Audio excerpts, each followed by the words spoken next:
This is the end of the beginning. Welcome to today's show. And if this isn't the end, I don't know what is. I mean, now, with all the chaos and the craziness going on in the world, I've talked over the years about how we are going to begin to see satanic rituals performed out in the open, out in public. And of course, they do this through things like calling it art. They do this through deflection and humor. They do this by saying that it's playful, it's just having a good time. And of course, your taxpayer money, as if it wasn't getting burned enough at this point, is now going towards events like this. Taxpayer subsidized art center in Minnesota holds a quote-unquote playful demoning summoning session for families. So demon summoning session, but of course it's a playful one as opposed to a non-playful one, because, there's friendly demons, of course. They'll tell us that. They do it in all those cartoons that they gear towards kids. When we talk about friendly aliens, et cetera, prepping children, of course, for the accepting of demonic possession, demonic entities, and this is just what we're dealing with now. This is the new norm.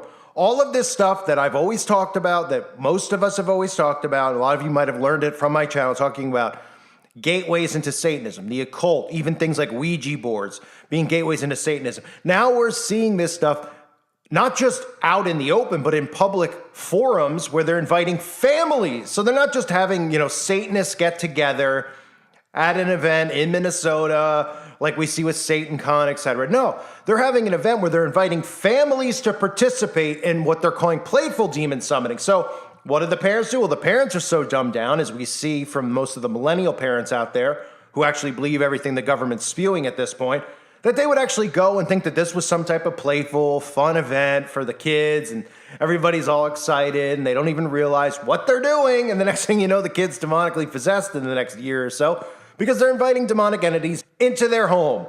And, of course, the best part of all of it is that your tax money is paying for it. So I'm going to even show you a clip of this person. I mean, it just, you go on the website of the person who's holding the event, and you could just see how they're talking about friendly demons, summoning demons, trapping demons. This is all witchcraft and sorcery out in the open. These are things that wouldn't have been allowed even 20 years ago. Now it's normalized. They've somehow convinced, which is the most amazing part to me, is they've convinced people, even Christians, that demon possession, Satanism, the occult isn't real.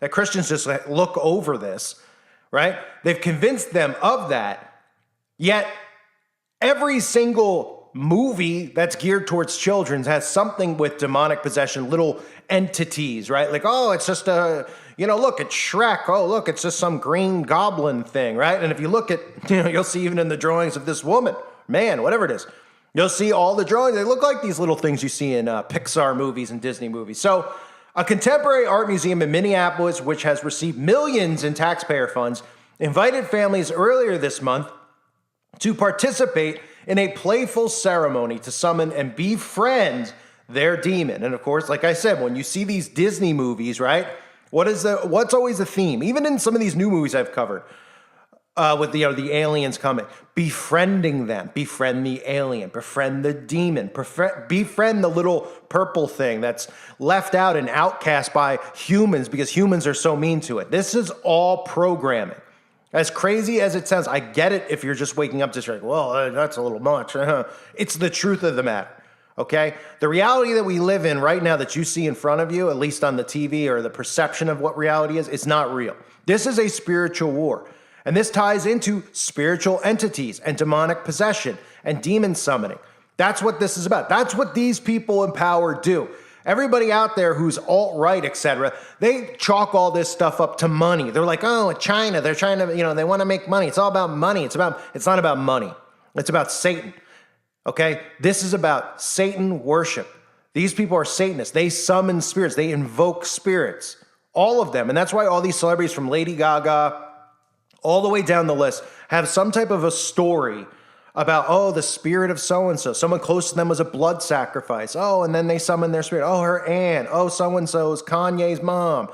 All of them, right? This has to do with invoking demonic entities. So the Walker Art Center, which Art indicated has enjoyed funding from the Arts and Cultural Heritage Fund, advertised demon summoning activities from 10 a.m. until 1 p.m. on August 5th. So this passed, obviously, where they say demons have a bad reputation, but maybe we're just not very good at getting to know them, said the event listing on the Arts Center website. I mean, what's next, right? What's next? I mean, people are already desensitized and don't believe in demons. So what are we going to do next? Are we going to have an actual blood ritual out at the Arts Center? I wouldn't be surprised. And then what are they going to say? They're going to be like, well, it's an art, it's art, okay? And they'll be like, well, is it fake blood? And they'll be like, no, it's real, but they're already deceased. Oh, okay. So then what? A cannibalistic ritual? Huh? You're just gonna do the rituals with the children out in the open at the art center? What's funny about this stuff really is that if you've been listening for years, I talked back around the Pizzagate time, I was talking about how art is used to normalize this stuff and not just to launder as well. Now it's actually becoming, people are starting to actually talk about that in the public. But if you don't see it, Marina Abramovich, all these people have always used art as a way to get away with doing satanic rituals out in the open because they say it's in the name of art. So when all these celebrities get together and they have human heads on tables and they're like, well, they're not real heads. And everybody's like, that's a freak show. They're showing you what they really do behind closed doors. That's just them letting people photograph it, having photographers there and putting it in People magazine to normalize it, to make it seem like, oh, they're just joking around about it. It's not real. So this actually says that demons have a bad reputation, but maybe we're just not good at getting to know them. I mean, how much more insanity do we need to see here? And I'm not saying insanity from like these people are crazy talking about demon possession. No, that stuff is actually real. Allowing this to occur, I mean, it's really just frightening at this point. And of course, children are invited to these events because it says families. So what are they doing? They're going for the kids again. So it says, do you have a demon that creeps into your thoughts? Work with visiting artist Tamar Uten to design a vessel for holding the demon you know best. So this is just basic witchcraft in the name of art. Tamar Uten, a so-called performance artist, refers to herself as a sexual plurality. I got to be careful what I say. I don't want to get a bullying strike. So seeks through the ongoing multidisciplinary project she brought to the Art Center to conjure the aerial spirit demon Lilith, whose story traces back to ancient Sumerian, Akkadian, and Judaic mythology. And here's a clip for those of you that want to see Tamar Uten in action. I have been drawing a lot. So okay. So what are these drawings? Do you want to tell us about them? Yeah, I've been drawing a Lilith, which is this mythological demon from the Jewish tradition. And there are all these magical bowls that people use to draw her on, and then you pour some kind of liquid and drink it, and then the figure in the drawing would be tied. So you can see here, it has all these like chains. Okay. And then because it was tied, that it didn't have the kind of negative effect that it would have on the person that had the bowl. So I started drawing these. I kind of was thinking about Lilith as a feminist creature, and from like thinking about healing and the body, and and then since then there was the virus started, and we're all kind of are forced to think about healing in different ways, and not only on a personal level but on a collective level. Yeah. So, what's funny about a lot of these people is like most of them don't have jobs. They're paying the rent out of your tax money because they work at the art center. And what they do in the art center, they're summoning demons. I mean, can't make it up. So the seeming occultist writes on her website, and I'll show you in a second, in the 2nd to 7th centuries, artist healers created spells, drawings, and of course this is sigil magic, and talismanic objects to trap demons like Lilith, who was characterized as a dangerously sexual female entity and appeared frequently on incantation bowls used in protective rituals. The rituals were often performed by women concerned with medical issues like pregnancy and birth. I revived these practices through a feminist lens by subverting Lilith's misogynistic archetype and revamping her image as an empathetic oh, man. Yep. Empathy for the demons, ladies and gentlemen. 2023. Empathy for the demons. So, mentioning pregnancy and birth, I'm sure Lilith is a spirit involved in the sacrifice, of course, of children, because saying, oh, sick pregnant women, or pregnancy and birth, obviously, what do you think that this is about? It's about the ritual sacrifice of children. That's what Satanism is based off of, which is the reason that they've normalized and convinced people that Planned Parenthood and these things aren't a form of sacrifice, that little, infants in the womb aren't alive, which is the craziest thing you could possibly imagine. Because, for any of the moms out there, when you put whatever that thing's called, when you go to the doctor, when you have a baby in your belly over it, you could hear a heartbeat. So if you can hear a heartbeat, it means the baby's alive, okay? So, pretty insane. So to this end, she takes on the persona of Lilith, and through text messages, interacts with several hundred people a month. Several hundred people a month want to interact with Lilith, who frequently writes back with snippets about their lives and demons. Having adopted the persona of the ancient demon, who she acknowledges is associated with unchecked violence and manipulation, who first came to her after she learned she was pregnant, Uten then provides instructions to her occultist pen pals that lead to offline actions, such as exercise that leads participants to find something in their home shaped like a full moon and use it to draw on their body. I mean, do you listen to this? If you saw this on a website that was just like Aleister Crowley's website, I'm sure this is in his books, this type of stuff, you would read it one way, right? You'd read it and you'd be like, oh my goodness. But the way that they word it, they're like, oh, go around your home and have a good time, and pen pals and all these words to make it sound like there's not really demon summoning, and inviting families to do it. I mean, could you imagine a parent that's letting their child partake in this stuff? And that's what drives me nuts, is that there's so many Christian ministries, big ministries, that never talk about this stuff. They just constantly talk about the good and hope. And I mean, these things are occurring right in front of us. People out there have children. Children are going to get led into this, or they're going to have to be fighting against it. They need to be prepared to fight against it. It says, it does not appear that her exhibits are entirely bloodless. Her previous display at an art college in Purchase, New York, appears to have involved imagery of her burying another woman's placenta. That sounds great.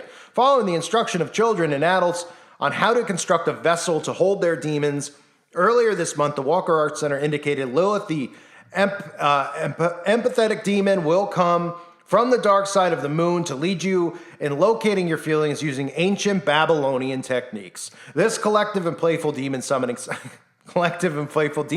session will conclude with a somatic movement meditation. Hold on, my screen refresh. Designed to help you befriend your shadows. So, this is all great stuff, right? Besides demons, hey kids, come on down. We're going to do demon possession at the end of the whole event. Don't worry about it if you feel off and your head spins and you go home and you throw up green. I mean, obviously that's all make-believe stuff for the most part, although demonic possession is 100% real. Obviously, any Christian out there that doubts it, all one has to do is read the Bible. I mean, Jesus was giving exorcisms and casting out demons all the time, okay? And as disciples, we have the ability to do this as well. So people probably should learn how to do that. And if you look over at Lilith's website here, you see stuff like how to trap a demon.